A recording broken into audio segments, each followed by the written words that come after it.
Hello, everybody. This is Jim Ransom, once again, ready to read some more great English poetry. Today, and perhaps for another session or two, I plan to read poems by my favorite poets over the centuries. Now, of course, this doesn't mean that they are or should even be your favorites, because there are so many poets. You can have all your favorites in one era if you want to, or you can do what I do, and that is have some favorites within each of the great poetic eras of history. We have our own preferences, don't we? We all do, and that is as it should be. This week I'll be reading poetry by the late John Crowe Ransom, for many years a poet and the professor of English and poetry at Kenyon College over in Ohio, not far from here. I'll be reading from this book right here. This book has been in my personal library since 1955, and I think I got that while I was in college. I'm sure of it. But I have a lot of other favorites, including Shakespeare, John Donne, Robert Burns, Walter Scott, W.H. Auden, Robert Frost, and of course John Crowe Ransom, which we're looking at today, and Robert Browning, and more recently Billy Collins. My list is most notable, probably, for all the poets I left out. But there's no accounting for individual preferences, and I won't try to justify mine. And I won't blame you for yours, since I don't know what they are. I can't. Let's start with a poem by John Crowe Ransom that I've loved for years. I read it when I was just a young man. It's called Here Lies a Lady. Here lies a lady of beauty and high degree. Of chills and fever she died, of fever and chills. The delight of her husband, her aunt, an infant of 3, and of medicos marveling sweetly on her ills. For either she burned, and her confident eyes would blaze, and her fingers fly in a manner to puzzle their heads. What was she making? Why, nothing. She sat in a maze of old scraps of laces, snipped into curious shreds. Or this would pass, and the light of her fire decline, till she lay discouraged and cold, like a thin stalk white and blown, and would not open her eyes to kisses, to wine. The 6th of these states was her last. The cold settled down. Sweet ladies, long may ye bloom, and toughly I hope ye may thole. But was she not lucky? In flowers and lace and mourning, in love and great honor, we bade God rest her soul, after 6 little spaces of chill and 6 of burning. Well, there's some genuine grief in that poem. The central focus, however, is the irony of an elaborately mannered death. The last quotation is not all irony.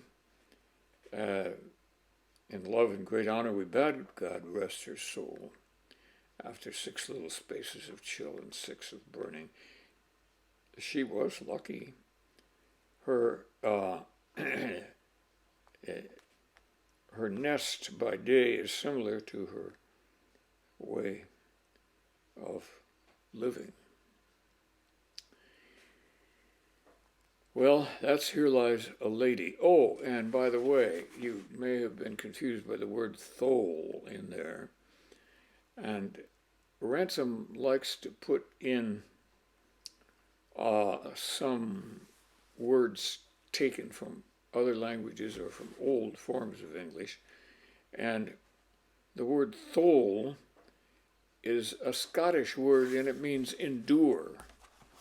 So if you read it, sweet ladies, long may ye bloom and roughly, I hope ye may, and toughly, I hope ye may thole, he means endure, which is highly appropriate for that particular section. Now there's another one that has been one of my favorites for a long time, which is, after all, why I'm reading it. And if you think that John Crowe Ransom was often preoccupied with death, you are right. This poem is called Janet Waking. Beautifully Janet slept till it was deeply morning. She woke then and thought about her dainty feathered hen to see how it had kept. One kiss she gave her mother, only a small one gave she to her daddy, who would have kissed each curl of his shining baby, no kiss at all for her brother. Old Chucky, she cried, running across the world upon the grass to Chucky's house and listening. But alas, her Chucky had died. It was a transmogrifying bee came droning down on Chucky's old bald head and sat and put the poison. It scarcely bled, but how exceedingly and purply did the knot swell with the venom and communicate its rigor. Now the poor comb stood up straight, but Chucky did not. So there was Janet, kneeling on the wet grass, crying her brown hand, translated far beyond the daughters of men, to rise and walk upon it. And weeping fast as she had breath, Janet implored us, wake her from her sleep, and would not be instructed in how deep was the forgetful kingdom of death. Of all his poems, that is one of the most beautiful, and I have to say, whenever I read that poem and some of his others, I have to slip in just a little bit of a southern border accent, because that was the way that John Crowe Ransom spoke and the way he wrote these poems. Yeah. Now here's another one of my favorite poems, and it's not about death exactly, but it's about loss, and that's a part of the death theme, I guess. I'll find it here in just a minute. Here we go. This poem is entitled Miriam Tazewell. When Miriam Tazewell heard the tempest bursting and his wrathy whips across the sky drawn crackling, she stuffed her ears for fright like a young thing, and with heart full of the flowers took to weeping. But the earth shook dry his old back in good season. He had weathered storms that drenched him deep as this one, and the sun, Miriam, ascended to his dominion. The storm was withered against his empyrean. After the storm, she went forth with skirts kilted, to see in the strong sun her lawn deflowered, her tulip, iris, peony strung and pelted. pots of geranium spilled and the stalks naked.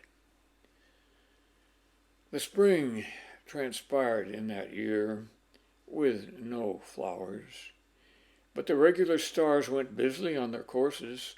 Suppers and cards were calendared, and some bridals, and the birds demurely sang in the bitten poplars.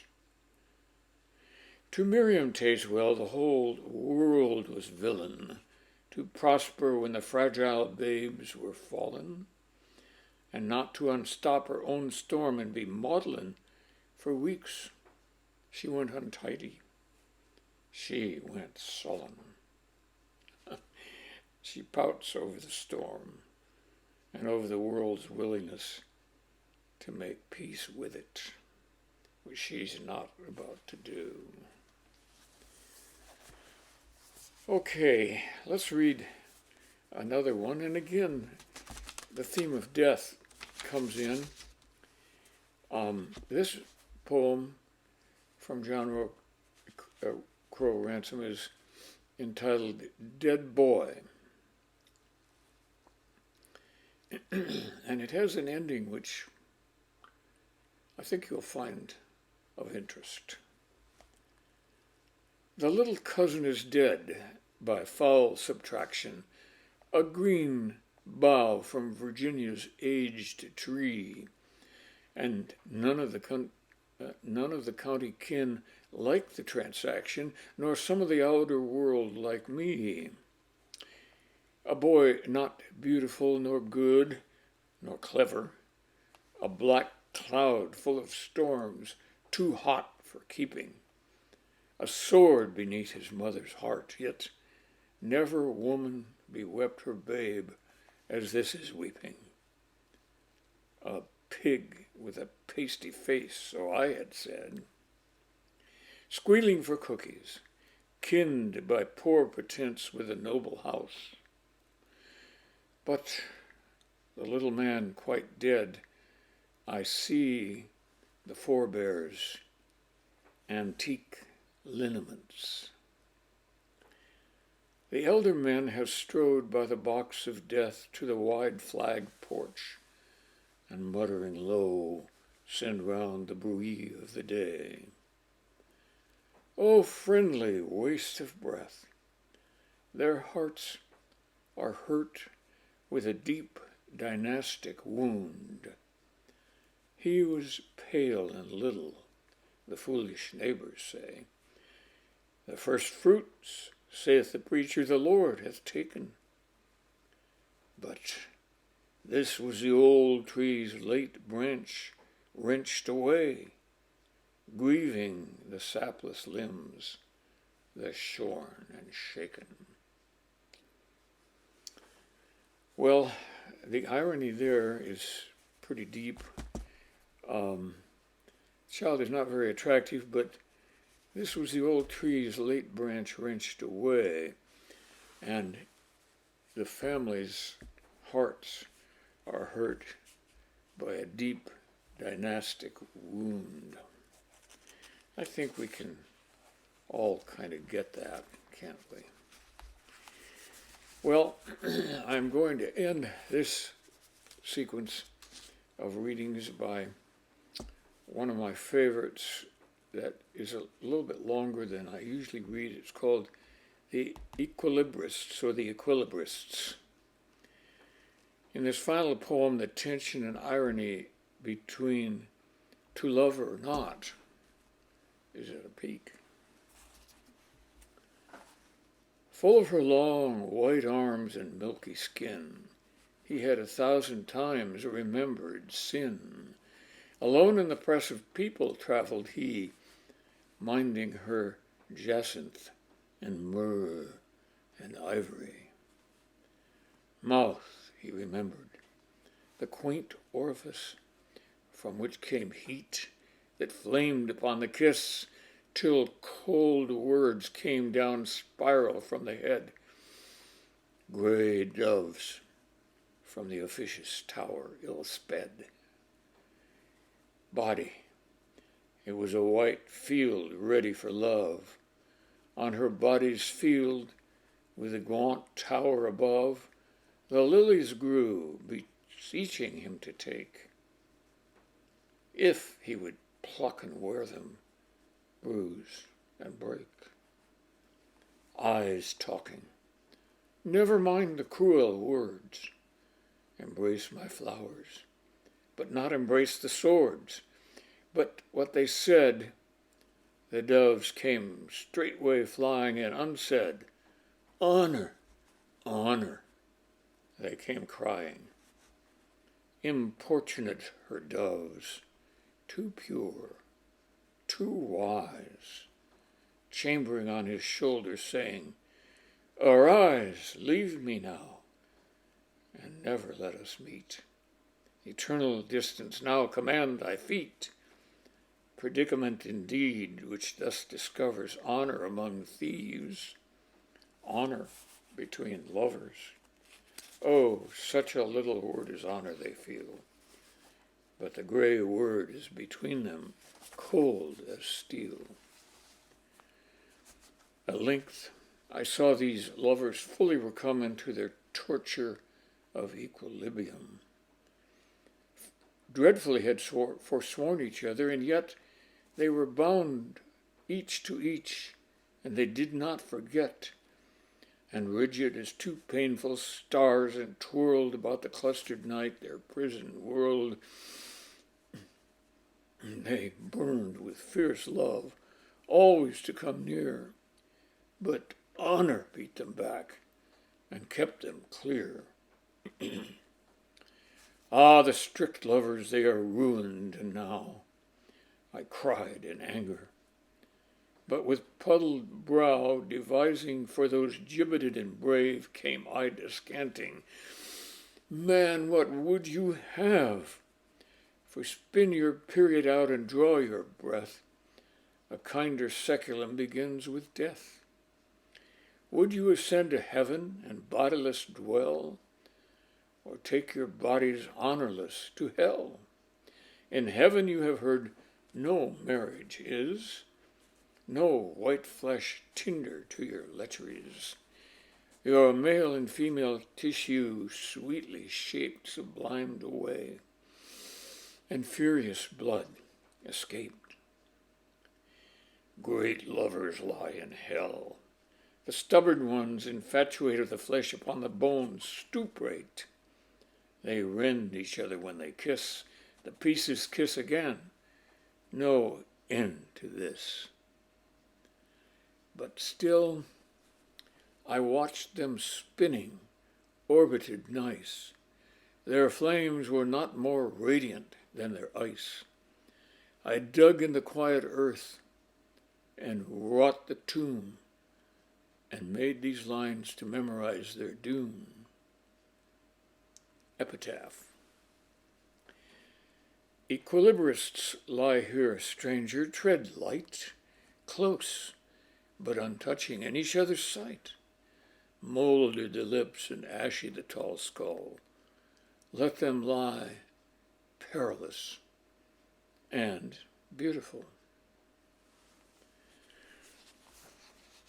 Well, that's a poem full of life's tensions, isn't it? Yes. The tension and irony between to love or not is at a peak in this poem. That's it for today. Bye now.